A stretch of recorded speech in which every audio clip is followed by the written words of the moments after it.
pessoal, tudo bom? Então, na aula de hoje a gente vai discutir um pouquinho sobre a lei de Hess, lá dentro de termoquímica, conceito fundamental, importantíssimo para a gente entender os processos e como calcular. Então, a primeira coisa que a gente precisa fazer é retomar alguns conceitos que já foram tratados. Então, como é que a gente calcula a variação da entalpia, né? E o que é a entalpia? A primeira coisa que a gente tem que lembrar é que a entalpia é uma quantidade de energia que determinada substância tem, dependendo do estado físico, estado alotrópico, quantidade. E aí existe o estado padrão, lembra? Estado padrão, temperatura de 25 graus Celsius ou 298 Kelvin e atmosfera, uma atmosfera, para que a gente possa fazer essas medidas. Dá para determinar a entalpia absoluta? Não. Para isso a gente faz a variação da entalpia. E a variação da entalpia nada mais é do que a entalpia dos produtos menos a entalpia dos reagentes, tá certo? Se a gente olhar para os diagramas entálpicos ou diagramas energéticos, nós teríamos então reagente com baixa energia, absorvendo energia da vizinhança e transformando-se em produtos com muita energia. Esse ΔH aqui, essa variação entálpica é maior que zero. Isso é, o produto seria um número maior do que o valor dos reagentes. Então, esse processo que absorve energia, lembrando, é um processo endotérmico.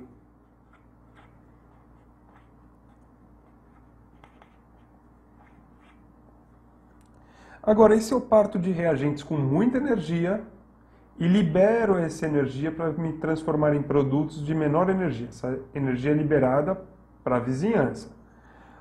A variação da entalpia, eu terei então produtos com pouca energia e reagentes com muita energia. Então, o ΔH será menor que zero.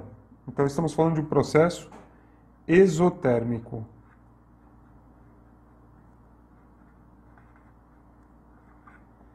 Tudo bem? Então agora vamos discutir um pouquinho sobre a própria lei de Hess. Vale lembrar também que as unidades de medida de ΔH são o quilojoule ou quilojoule, se você preferir assim, ou a quilocaloria. E que uma caloria vale 4,18 joules ou joules, como você preferir falar, tá bom? Agora, o que é essa tal lei de Hess?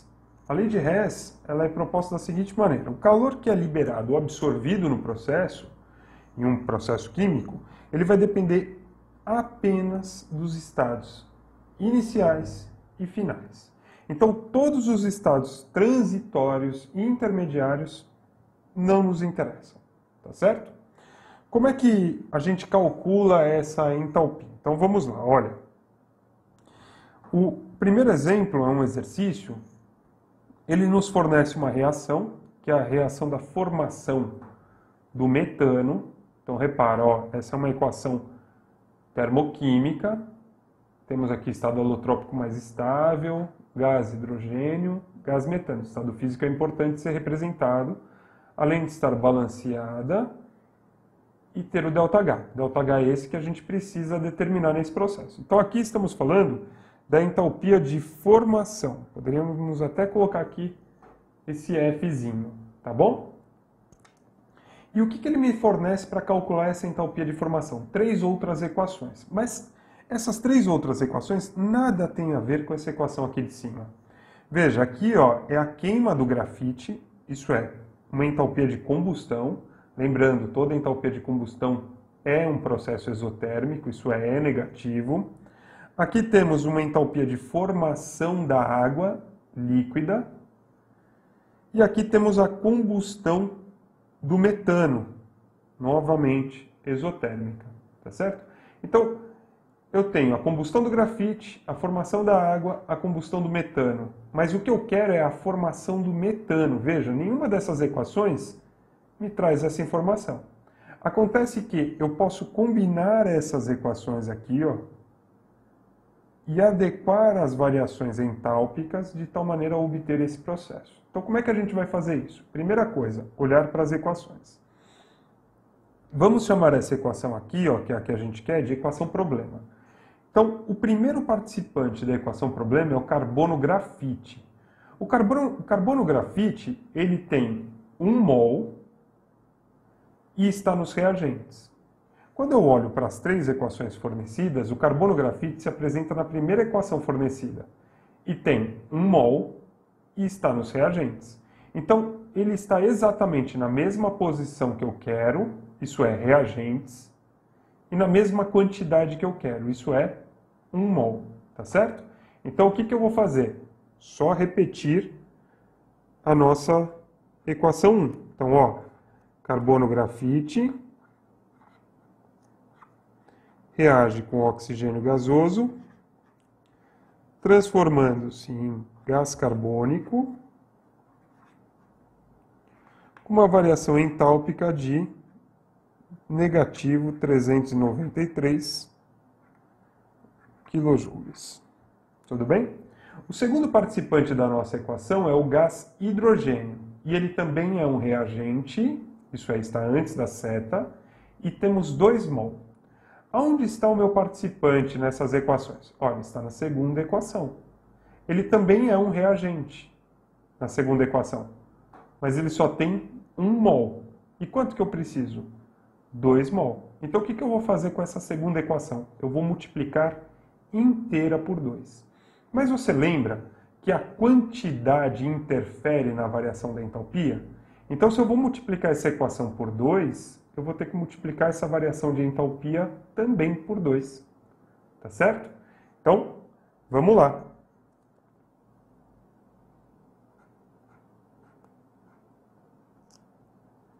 Dois hidrogênios gasoso reagindo com 1 oxigênio gasoso, se transformando em 2 águas líquidas.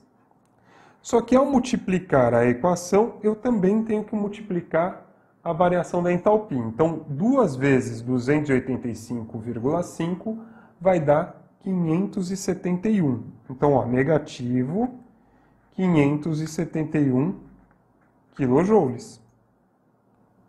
O terceiro participante da nossa equação, pessoal, ele está no produto. Tá? E se eu olhar para essas 3 equações fornecidas, olha, o metano está no reagente da terceira. Então, ele não está na posição correta. Para ele estar na posição correta, o que eu vou ter que fazer com essa terceira equação? Eu vou inverter a equação. Mas quando eu inverto a equação, então, se eu leio ela da esquerda para a direita, ela é exotérmica. Se eu ler ela da direita para a esquerda, ela será endotérmica. Então, eu vou inverter a equação. Ao inverter a equação, inverte-se o processo. De exo passa a ser endotérmico. Mas a quantidade, olha, 1 mol. 1 mol. Então, a quantidade eu não preciso mudar. Então, vamos lá. Vamos pegar a terceira equação. E agora nós vamos inverter. Então, fica, ó, 2 águas líquidas reagem com 1 gás carbônico gasoso, transformando-se em 1 metano gasoso e 2 oxigênios gasosos. Com isso, a variação da entalpia, que era menos 889,5, passa a ser mais 889,5 kJ. Tá certo? Bacana. Então, agora eu organizei todas as minhas substâncias, as minhas equações, a partir dos participantes. Coloquei os participantes em quantidade e localidade correta. O que nós vamos agora fazer, pessoal? Nós vamos somar essas 3 equações. E quando a gente soma, o que a gente tem que buscar? A gente tem que chegar nesta equação problema aqui, ó, ao final da nossa soma. E para isso a gente vai ter que eliminar substâncias que estejam no mesmo estado físico ou estado alotrópico em posições opostas. Então, por exemplo, esse gás carbônico aqui, ó, veja que aqui não tem gás carbônico. Então esse gás carbônico tem que sumir, mas ele vai sumir com quem? Olha, eu tenho 1 mol de gás carbônico. nos produtos. Eu tenho 1 mol de gás carbônico nos reagentes. Então, eu posso eliminar essas duas substâncias. Tá bom? Vamos fazer o mesmo agora, ó. Eu não tenho água nesse processo. Aqui eu tenho 2 águas líquidas. Veja, estado físico é importante, viu? Você não pode cancelar água líquida com água gasosa, porque elas não têm a mesma energia, tá? Então, ó, eu tenho 2 águas líquidas. 2 águas líquidas. Uma é no produto, uma é no reagente. Então, cancela também. Vamos ver se tem mais alguma coisa que a gente possa cancelar. Bem, nós temos aqui, ó, 1 mol de O2 mais 1 mol de O2. 2 mol de O2 nos reagentes, 2 mol de O2 nos produtos. Então, cancelamos. O que sobrou? Sobrou exatamente o que nós queríamos da equação. Sobrou, olha. Vamos até dar uma grifada aqui para ficar claro o que sobrou, né? Sobrou carbono grafite, 1 mol. Sobrou 2 mols de gás hidrogênio. Acabou, dos reagentes não sobrou mais nada. Dos produtos, sobrou 1 mol de metano gasoso. A equação obtida é a mesma equação que aquela problema? Sim. Se for, basta agora você somar os ΔH. Então quer dizer que esses 3 ΔH somados corresponderão à entalpia de formação do metano. Então, somando esses 3 ΔH, pessoal, nós chegaremos a menos 74,5 kJ. Só que no caso é por mol de metano. Então, ó, por mol de metano. Tá certo? Então, essa é a lei de Hess. É a gente depender única e exclusivamente do início e do fim. Então, arrumamos todas as equações para obter o processo. Vamos fazer mais um exemplo. Como é que ficaria esse exemplo aqui, pessoal? Então, temos lá, ó, determine o calor de formação. Então, ele quer aqui, ó, a entalpia de formação do trióxido de enxofre, tá bom? Do trióxido de enxofre. O que ele nos fornece?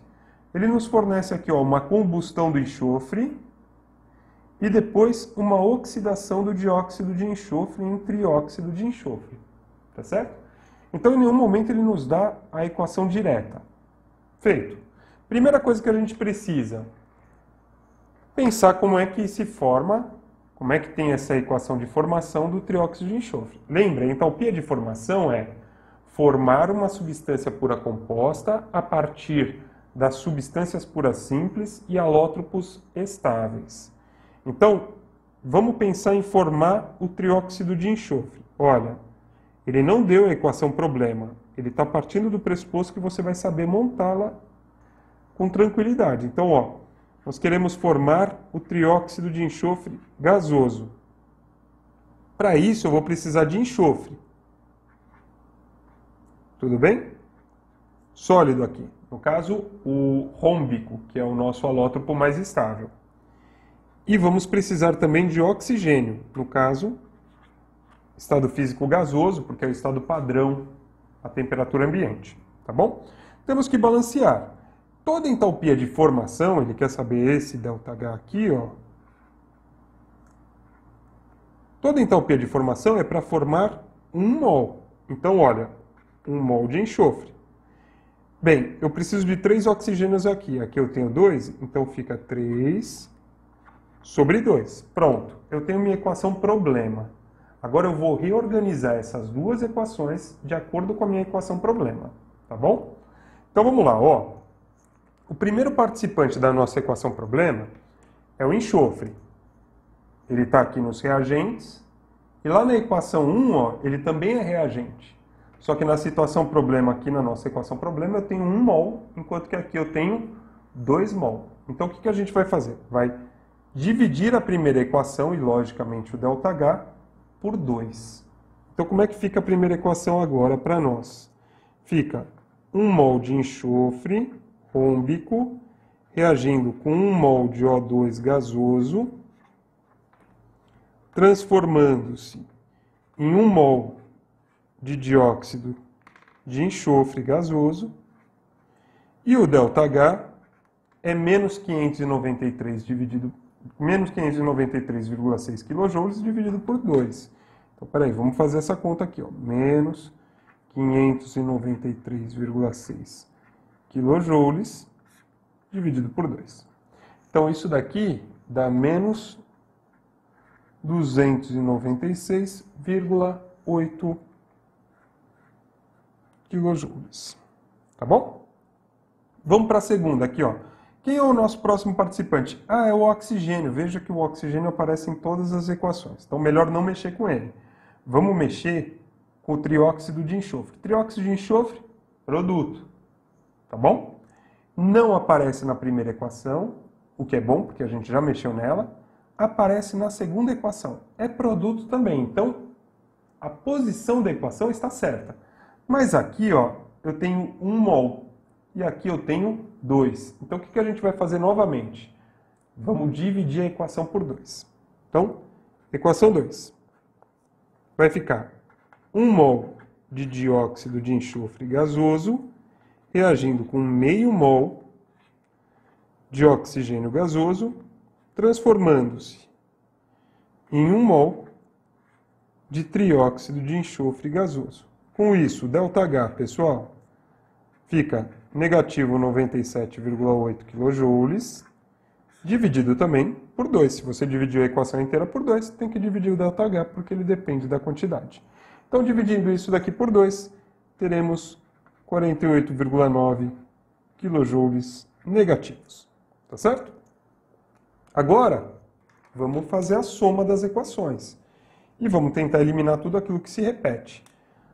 Pessoal, ó, dióxido de enxofre gasoso, 1 mol. Dióxido de enxofre gasoso, 1 mol. Produto reagente. Cancela. Tem mais alguma coisa que a gente pode cancelar nessa equação? Não tem.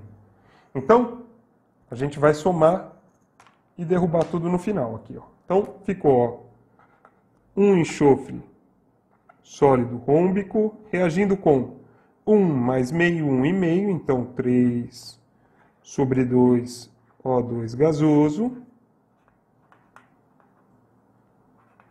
1 trióxido de enxofre gasoso. A equação que a gente obteve é exatamente a equação problema. Então agora o ΔH será igual, vou chamar esse de 1, esse de 2. A soma do ΔH1 mais do ΔH2.